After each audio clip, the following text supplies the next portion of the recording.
Okay, we are live. Hi, this is William Ramsey. Welcome to William Ramsey Investigates. On today's show, I have a very special guest, a returning guest. His name is Dr. Marcel Polte. Last name is spelled Polte. And I spoke to him about 6 or 7 months ago about his two-part book series. The title in English is Dark New World Order. So we talked about the part one 6 months ago. And today we're going to talk about part two. Very interesting themes and names have popped up in this book.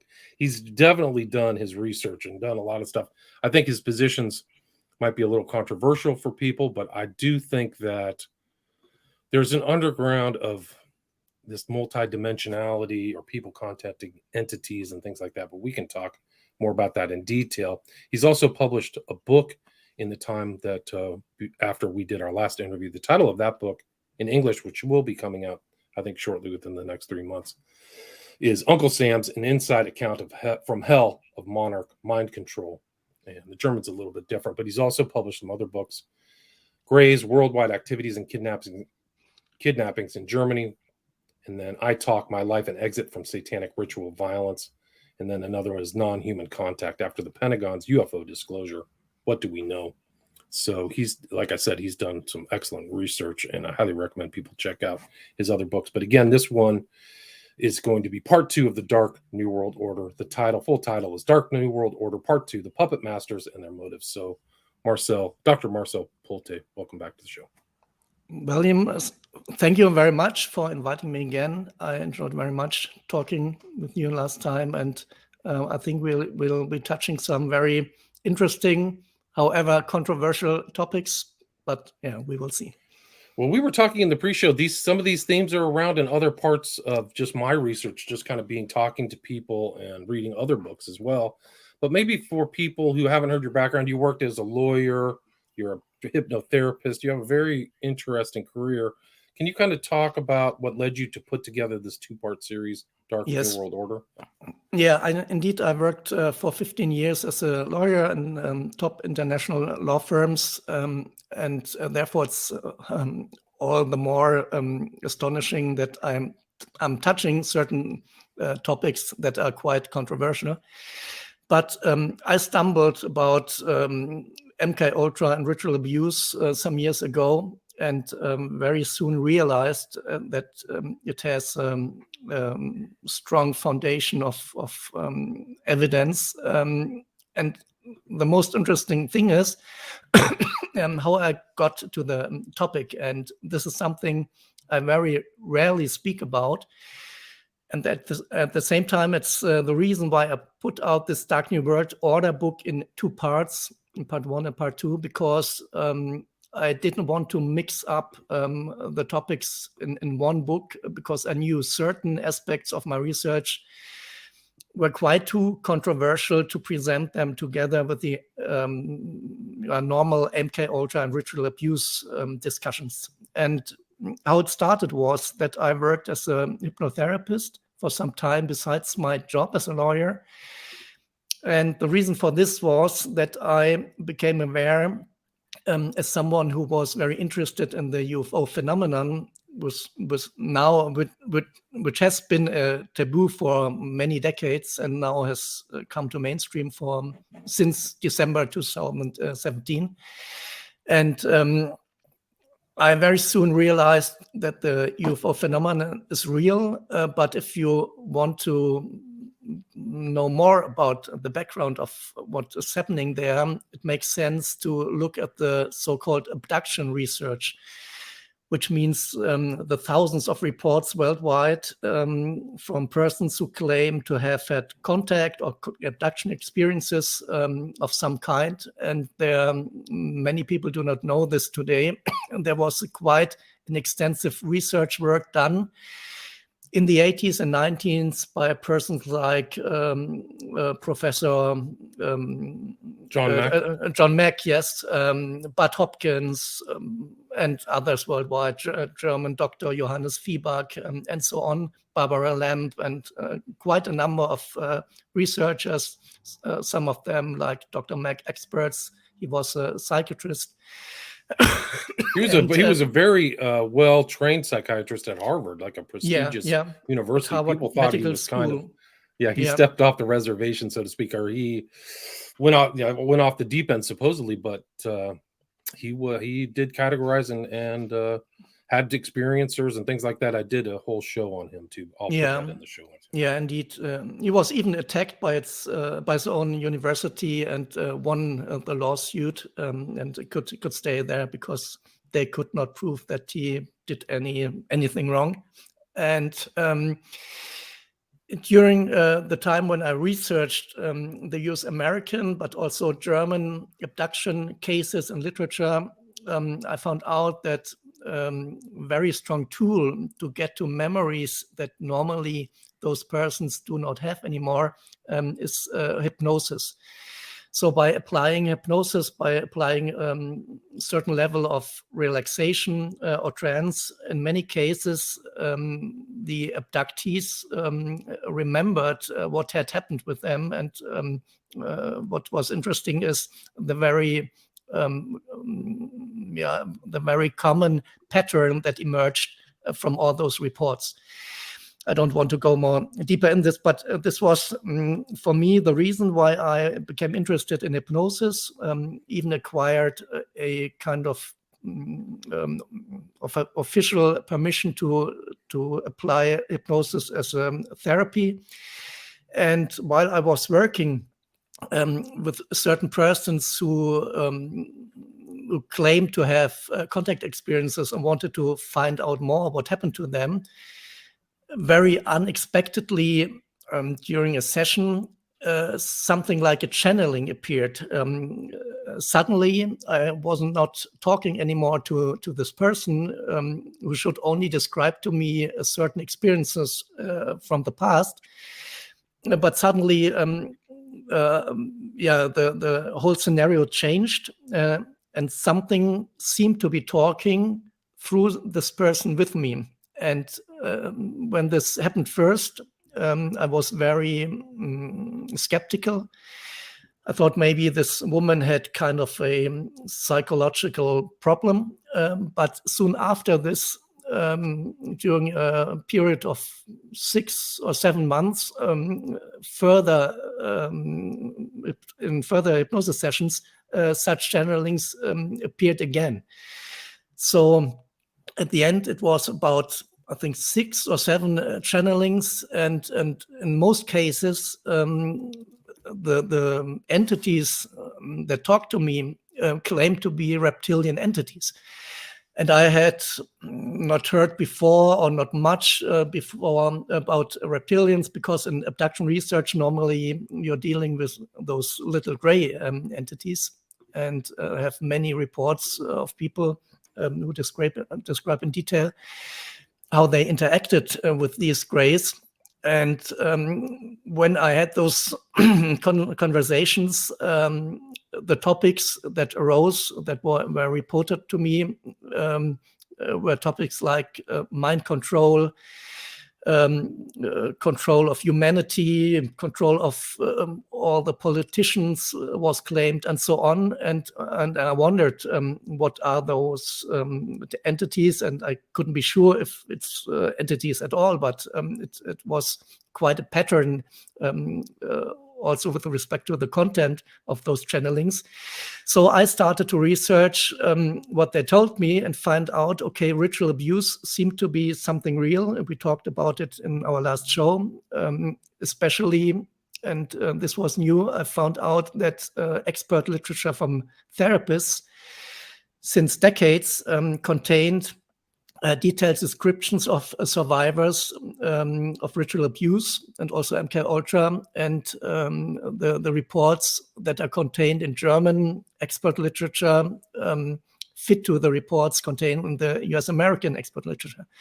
So by this I started to look at this topic and look at further sources, studies, CIA documents, and so on.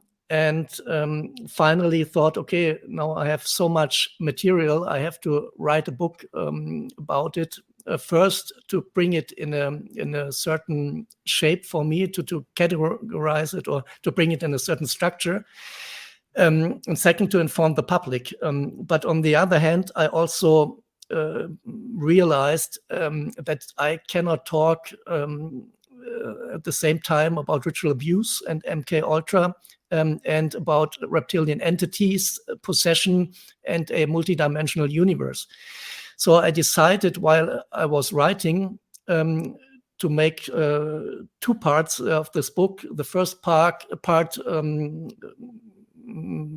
remaining on a worldly level, on a physical level, describing what therapists found out, what survivors talked about, and so on, about the MK Ultra documents and all of this.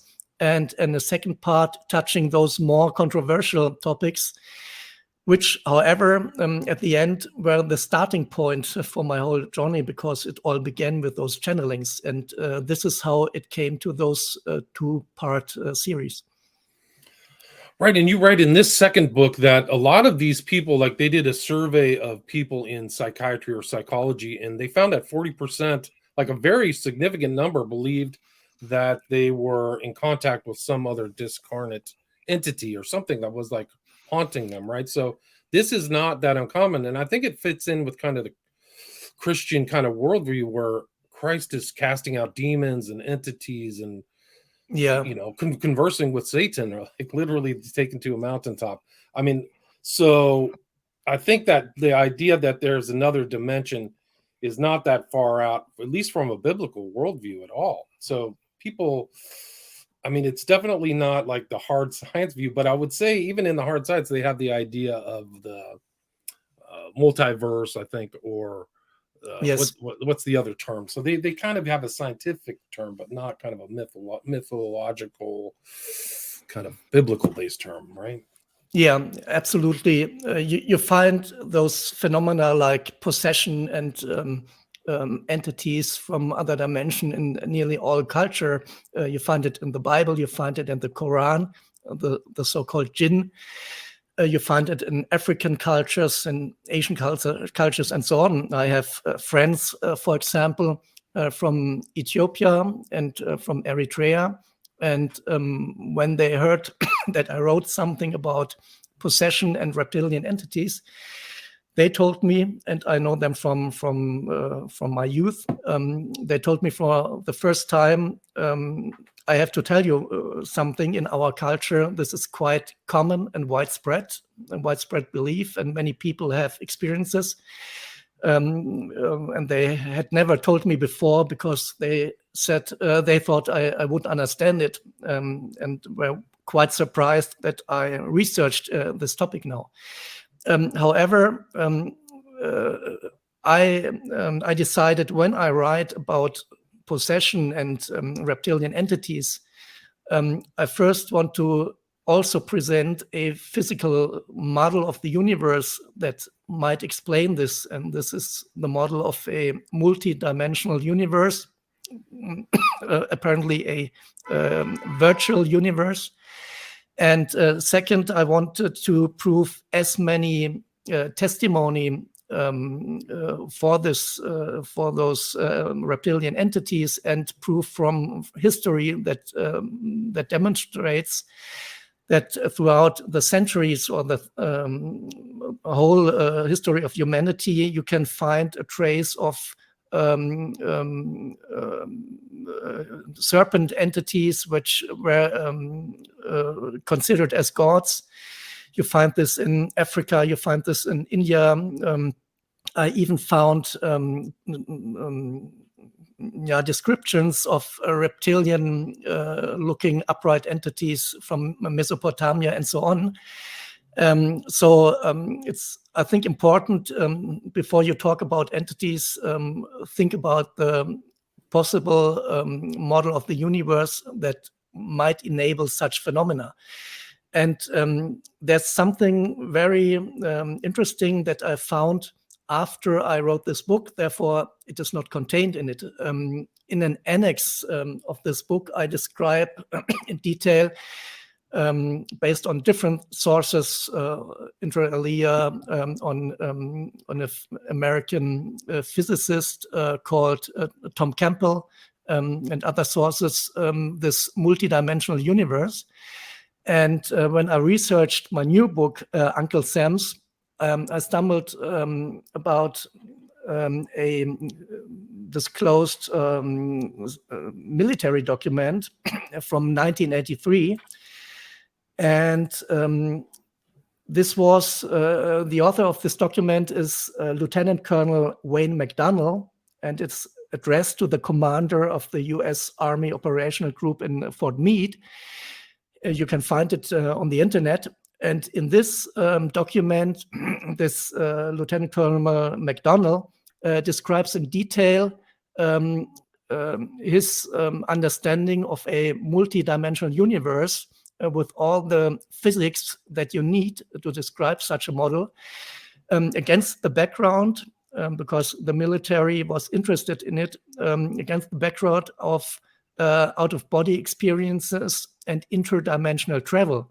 So we have here a military document describing exactly this multidimensional universe, and even referring to multidimensional travel, which besides is a common theme in the reports of ritual abuse, and in particular MK Ultra survivors. For example, Kathy O'Brien always talked that she should learn to travel over the rainbow to another dimension. And other survivors reported similar things. So the perpetrators know exactly that we are living in such a universe, and that it is possible to reach those other realms or those other dimensions, which, by the way, this Lieutenant Colonel McDonnell also describes, he says, with certain techniques, trance techniques, and he worked together with how's it called, the Myers.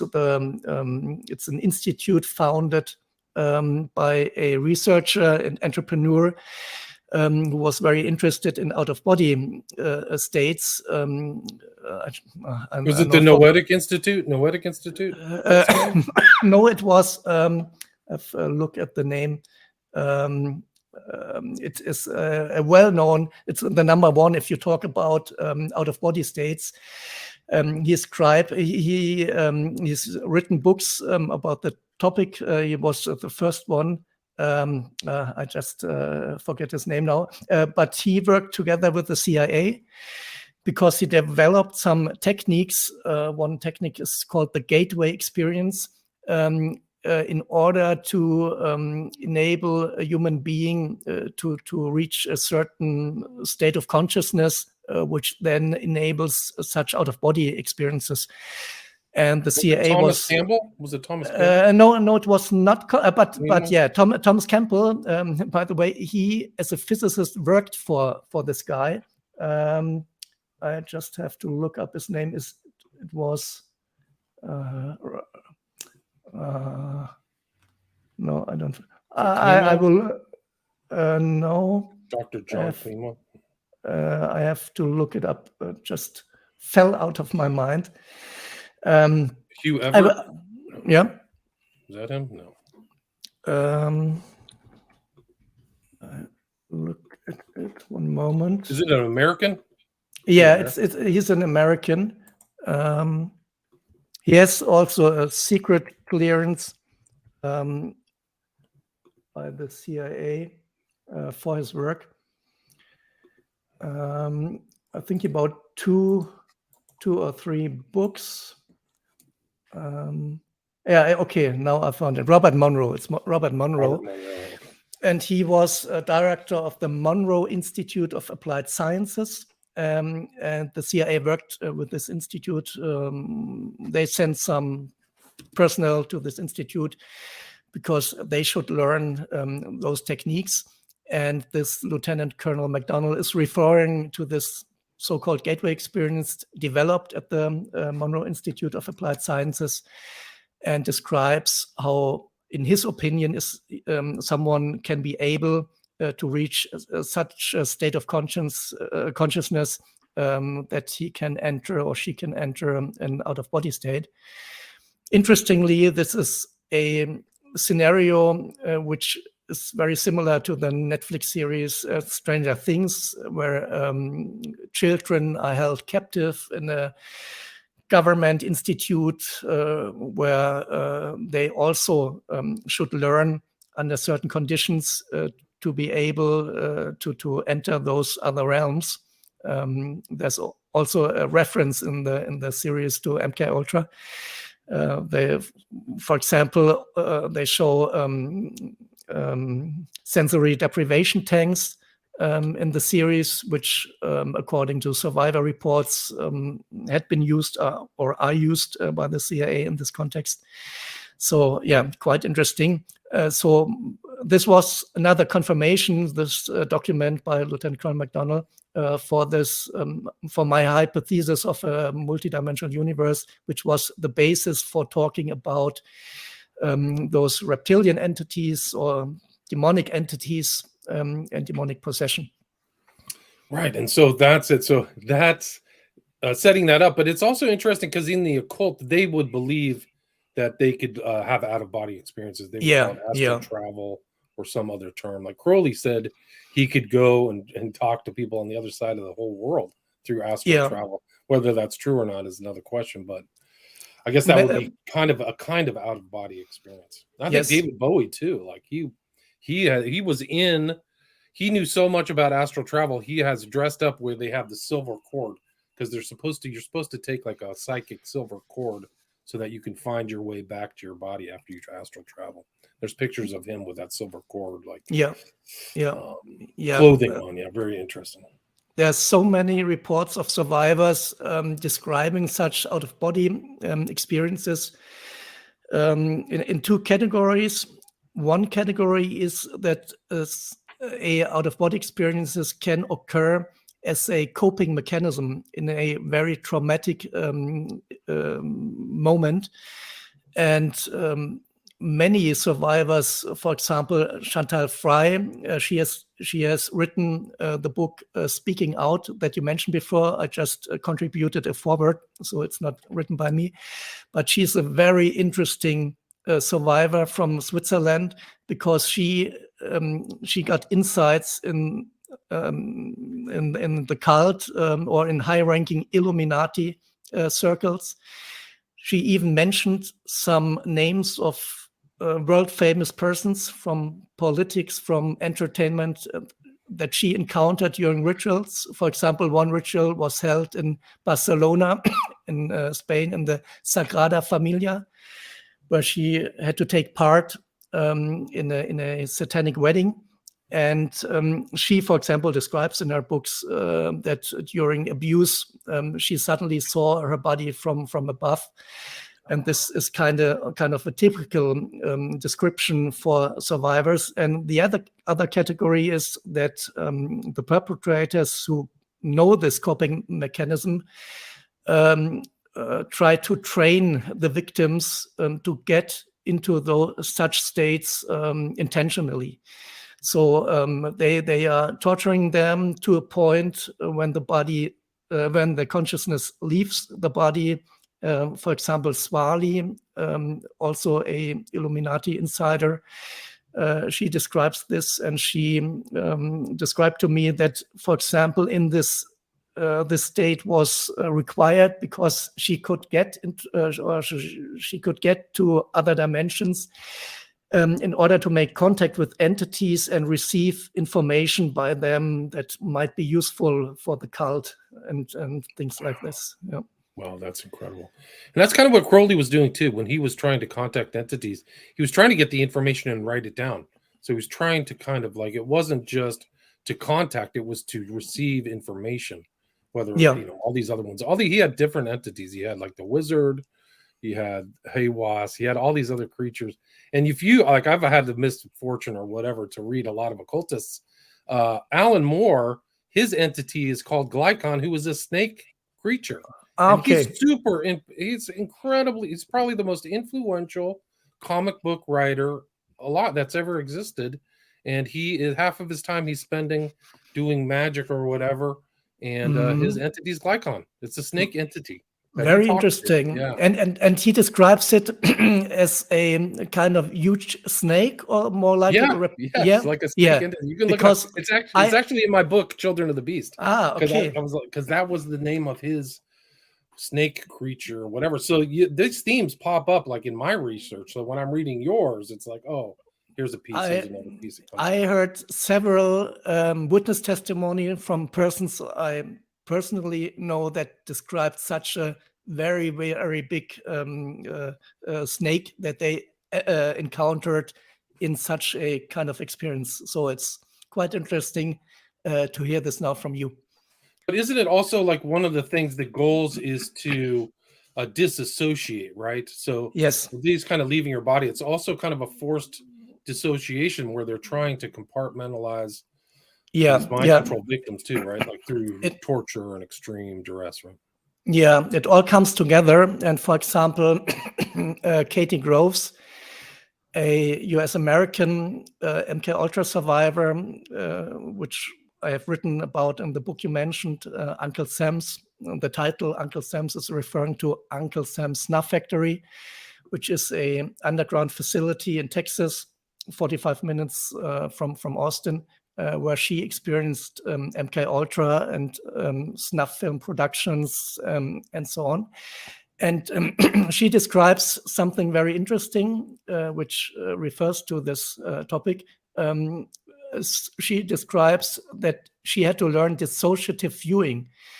And by dissociative viewing is meant that several personality parts should learn to get into an out-of-body state. So she would have a 360-degree vision. It was called omnivision by the perpetrators. So as a so-called Delta slave or Delta alter that was trained as an assassin, she on one side had to stay focused on the target, but on the other side should be aware of certain dangers. So she was trained to have this dissociative viewing capacity by sending out certain alters that hovered around her as in a kind of out-of-body state. So it was intentionally used, this coping mechanism, for this very specific purpose. Wow, fascinating. And here's that reference that I had to Alan Moore, Acolyte of Glycon. Comic book genius Alan Moore talks about his worship of an ancient cult snake god. Loved puppet Glycon. So it's there. It's really incredible. Like, this is a modern guy, and all his occultism is seeps through all his work too. So there is an occult connection in between these kind of reptilians and Satanism. I mean, where does this kind of contact with these entities and Satanism, where do they overlap? I mean, do they overlap? Yes, and another point, because before I answer your question, because it fits here when we are talking about the snake god, I describe in my book, as I mentioned before, I studied the history to find traces of snake or reptilian worship, and indeed with the Maya in Mexico. They were worshipping a snake god. There are inscriptions where they describe that in a trance state, a snake entity was contacted. You see depictions of human of persons, half human, half snake. So this also mirrors there. And yeah, you asked about the connection between those entities and ritual abuse and MK Ultra. And yeah, I have to say, if you look at ritual abuse and also at MK Ultra, you always find descriptions of those survivors that are hardly to believe, because they are so cruel, so inhuman, that therapists even had at the beginning their problems with believing this, because they could not imagine that a human being can do something cruel like that. For example, tearing apart a child and then feeding it to other children and things like this. That often those accounts are often heard by the survivors. So the question is always, how can a human being do something? And I think the answer is that at the end, those human beings, in many cases, all are like puppets of other entities, of very negative entities, which stay behind those satanic circles, if you call them Illuminati or whatever name you will give them, but the insiders, which are very high-ranking, always refer to other entities that are on the top of the pyramid and describe them as demonic and some of them reptilian looking. And I recently received a report by a German survivor who describes or who reported to me that she's coming from a family with a reptilian connection, and she even saw members of her family shape-shifting into this reptilian form.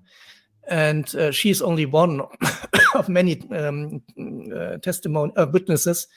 In my book, I cited a number of witnesses from different parts of the world, which describe those encounters with reptilian entities. And what was very important for me is that some of those witnesses talked about reptilian entities controlling humanity, coming from another dimension, and so on, long before David Icke, who's always considered as the inventor of the reptilian conspiracy narrative, long before he wrote his first book on the topic in 1999, The Biggest Secret. There had been those reports, for example, by Dr. Michael Harner. He was an anthropologist who published a book in 1980 where he described that he worked with an indigenous folk in Peru. And he asked, or he told the shaman that he wanted to learn more about their culture and asked him how he could succeed in this. And the shaman told him, then you should do a ayahuasca trip. And he took this psychedelic drug, and in this amended state of consciousness or of the mind, he encountered reptilian entities, and they were telling him, we have to use humans as kind of a tool, or like a tool to inhabit them, because they cannot materialize in this world in order to control humanity, and more things like this. So he even wrote about the exact scenario that 20 years later David Icke described, and so you can prove that it is not invented by David Icke, what was reported by others as well. And I give other examples from the so-called abduction literature, because it is not only experiences with the grace. If you study those the books from the abduction researchers, you found, although it's not many, but you found some reports of people. I also found reports from Germany from the 80s and 90s where people described having encountered reptilian beings, and they normally were unpleasant encounters.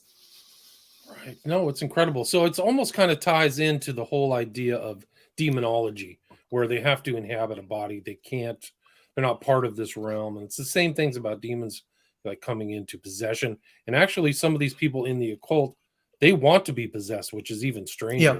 Like, because I've come across that in the Order of Nine Angles, they try to become possessed and unpossessed at will by dark gods or dark entities. So it's real to them. Like, they're trying to contact them. And there's other occultists that are like that. Yeah.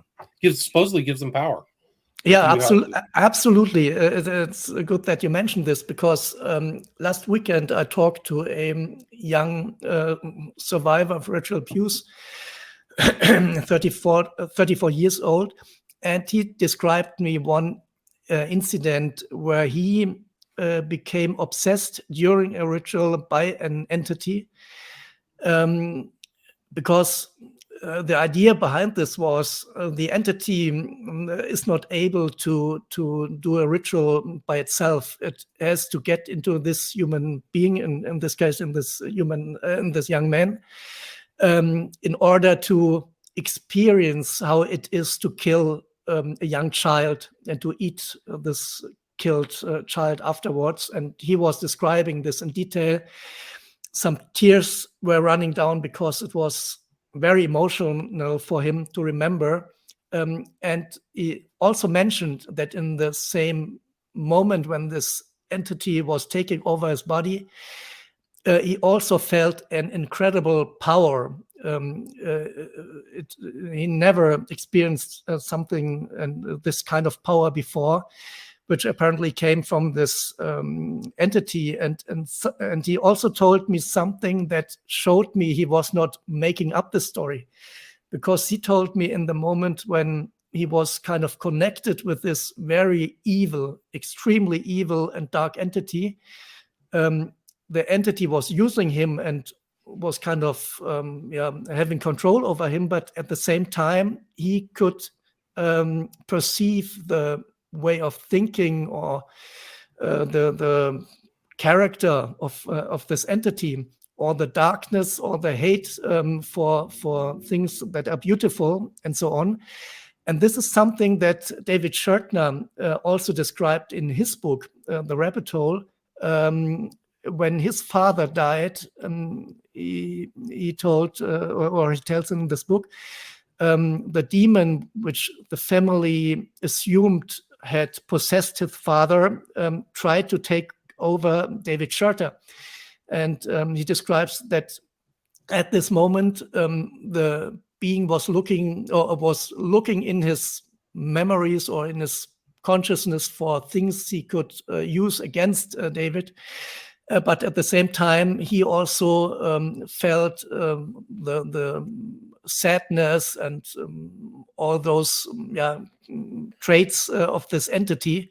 So it was a very similar description that I received from this young man in regard to what David Schertner is describing. Right. And so you have this kind of overlap with your book that in real world, people are getting possessed. They're like exorcists. There's tons of exorcists out. Yeah. The original Exorcist was based on a movie called Possessed, which was about a young boy tinkering around with a Ouija board and literally got possessed, and they had to exorcise it.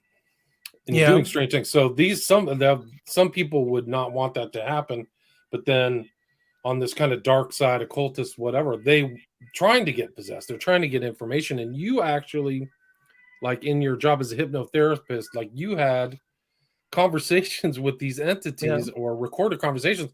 You should read the Crowley conversations with his entities because they seem to be very similar. I'll have to send them to you.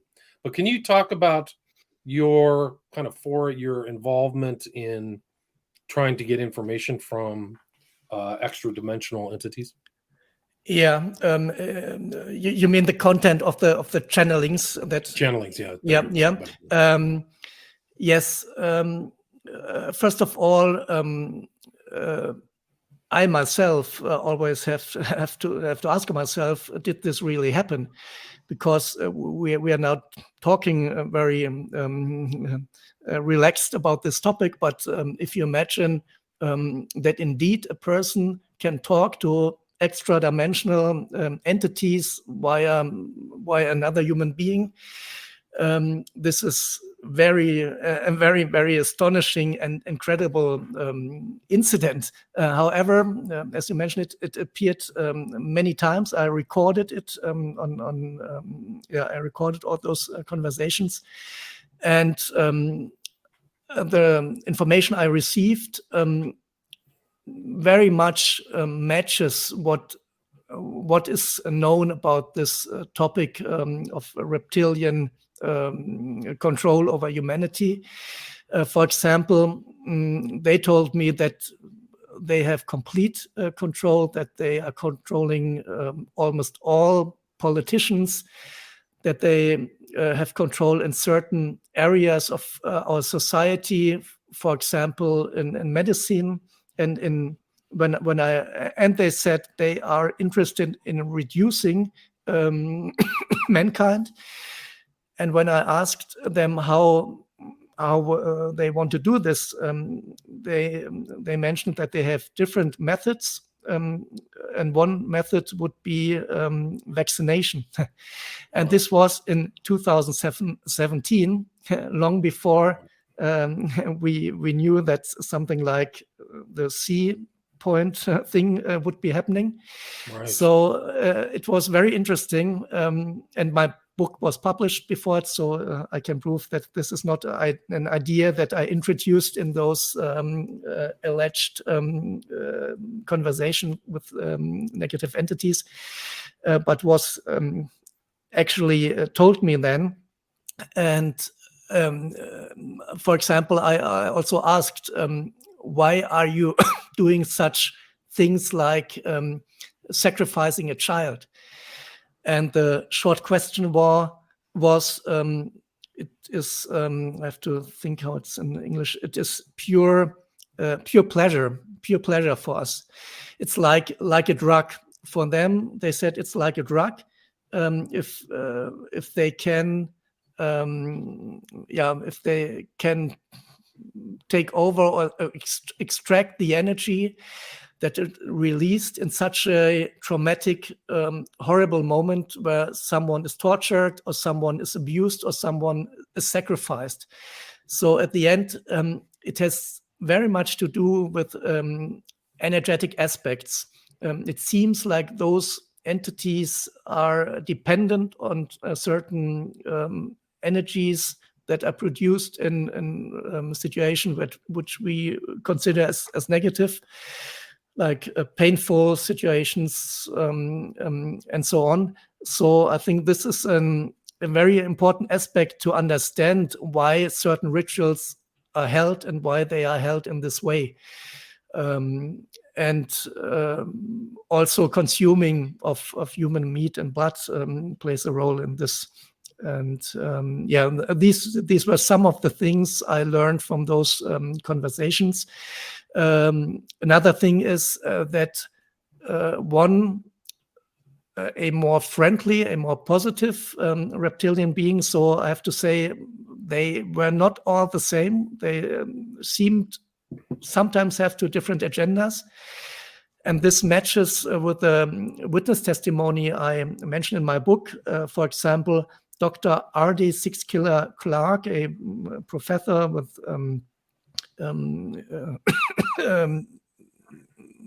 who researched very much the topic of the UFO phenomenon and ET contacts in the Native American community, and collected hundreds, or I think in the meantime thousands of reports from Native Americans. And in one of her latest books, which was released at the time I was writing at Dark New World Order Part 2, she published 7 accounts of Native Americans who encountered reptilian beings.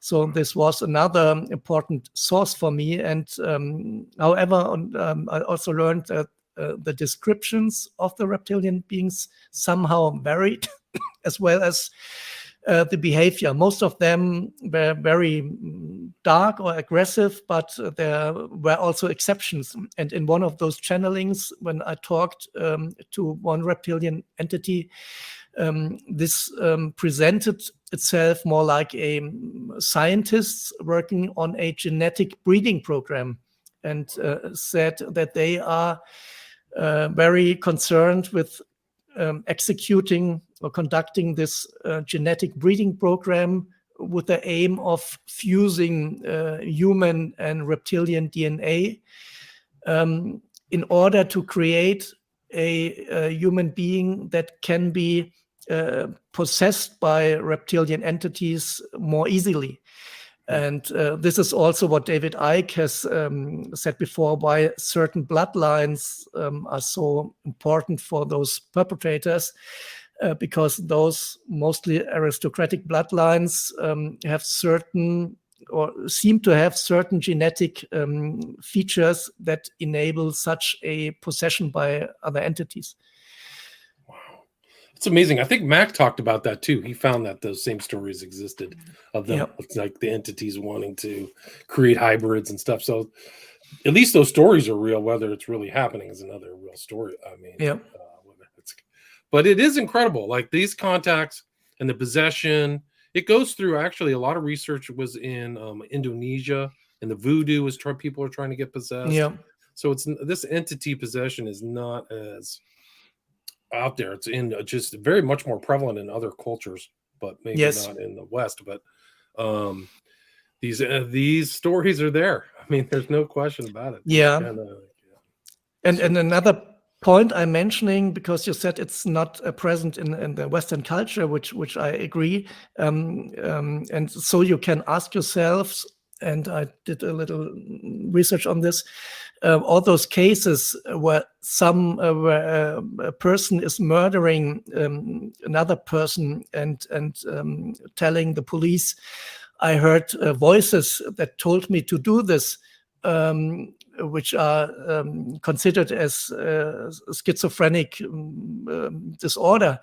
You have to wonder if not actually this is a kind of possession taking place, because you find a clear pattern. If you look at these cases, it's always said there are voices that are trying to influence me. I try to fight those voices. I did not succeed, and at the end, it accumulates, and someone is driven to murder another person. And it's not rare. There's quite a number of such cases from different countries. I cite some of them in my book from Germany, from the US, from many countries. So modern psychology should ask itself if it not should have to look at certain psychological phenomena from another perspective. Right. Yeah. It's not, that's kind of like what Mac got in trouble for, is that he went off into a whole thing. He verified that a lot of these people's stories were, they thought they were really having that experience. So it is interesting that he was a first-rate kind of person. But yeah, there might be other explanations. And I think it's really because of the modern kind of world, the scientific world. But I think that the idea of entities or angelic or demons is really written into the kind of Western, at least Christian canon. Like at least that's always there, whether people believe it or not. So it's interesting, like it got written out and then people are saying, hey, this might still be happening. But it happens a lot. And a lot of these people do it to get into trance states. There's all kinds of other states of consciousness involved too, which is a whole nother story. But Marcel, we are at the 50-minute mark. I mean, really great talk. Thanks a lot for sharing that information and doing this research. I think it is very interesting. I saw some names pop up that keep popping up. We talked in the pre-show. Jolyon West is in this book. I was introduced to a new name. I didn't know her name. It was Arizona Wilder. Arizona Wilder and Thelma Moss. No, Thelma Moss is interesting. Oh yeah. I'm very close to UCLA in the Neuropsychiatric Institute. So I kind of come across all that stuff, or the school. Yeah, so there's a lot to learn here. You've done an immense amount of research. So, I mean, all your books, the 2 books that I've read are all very well researched. Is there anything you'd like to add or anything I missed, or how'd you like to wrap it up? No, thank you, Phil. Maybe one last mention. One reason why in Western society the phenomenon of possession is ridiculed is if we think that those that control our society are connected to those cults, it's logically in their interest that we are not aware or ridicule ourselves about such phenomena, and should not take them serious, because they are in an advantage of knowing those things and using those phenomena against humanity. So it's all quite logical. And thank you again for your openness and your willingness to talk about those more controversial topics as well. No problem. I mean, from my own research, before I even read this book, there's a theme. Like I can add to kind of the stuff that you're researching. I believe that I'm a multi-dimensional person. I don't believe in the five senses. I've had experiences that cannot be explained by, Darwinian, whatever, evolution, or whatever thing that can't be explained. So I'm not, I have kind of a more biblical worldview. So it's a different kind of take, but I think that it's kind of like in the Bible, it would be like the days of Noah, where people are much more into these. I mean, if you go back and look at the Old Testament, if people talk about Molech and Beelzebub, and there's kind of like these dark entities that go through that theme as well, not just other cultures. So I think it's important to at least have this discussion so people can know that these things are out there. I mean, just like you said, the military has been investigating men who scare goats, stare goats, whether it's astral travel, remote viewing. I think they prove remote viewing works, right? Like you've proved that it's right in your new book, right? In my new book, I used remote viewing to remote view the CIA, and we could confirm a underground facility that was described by Katie Groves, this mentioned before, Uncle Sam's snuff factory, and found there a very interesting, again, genetic breeding project. Interesting things that came up. And those snuff films, they do exist. They're not talked about, but like Leonard Lake and Richard Ing made snuff films. There's the guy in Canada. What was his name? I forgot his name. It was like one crazy guy, two acts. Then Dutroux. Picton, and recently the German police issued a press release where they told the public that they closed some dark web pages, and one dark web pages, which was more protected than the other ones, contained snuff movies. So this was first time an official confirmation that snuff movies exist. Yeah, they exist. Yeah. And then you talk about Scully in this book, which is the most horrific story. I mean, it's unbelievable, the depravity that some humans are capable of. And that's the one example. Like that guy was a monster.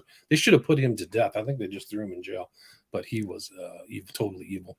So those things are out there, and people need to kind of just be aware, protect yourself. But really great book.